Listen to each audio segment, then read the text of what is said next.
نبی کریم صلی اللہ علیہ وآلہ وسلم مسجد میں آئے اور ایک شخص نماز پڑھ رہا تھا اور دعا مانگتے ہوئے اپنی دعا میں کہہ رہا تھا، اللہم لا الہ الا انت المنان بدیع السماوات والارض ذی الجلال والاکرام۔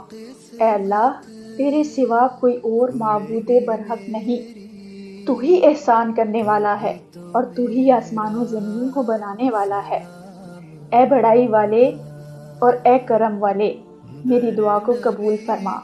نبی کریم صلی اللہ علیہ وآلہ وسلم نے فرمایا، کیا تم جانتے ہو کہ اس نے کس چیز سے دعا کی؟ اس نے اللہ سے اللہ کے اسم اعظم کے ذریعے دعا کی ہے۔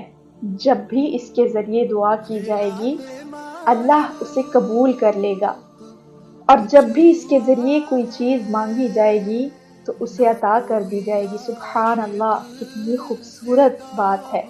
اور یہ حدیث جامعہ ترمذی کی حدیث نمبر 3544 میں مذکور ہے۔ تو آئیے آج سے ہم بھی مل کر اس اسم اعظم کے ذریعے اللہ سے دعائیں مانگنا شروع کریں گے انشاءاللہ۔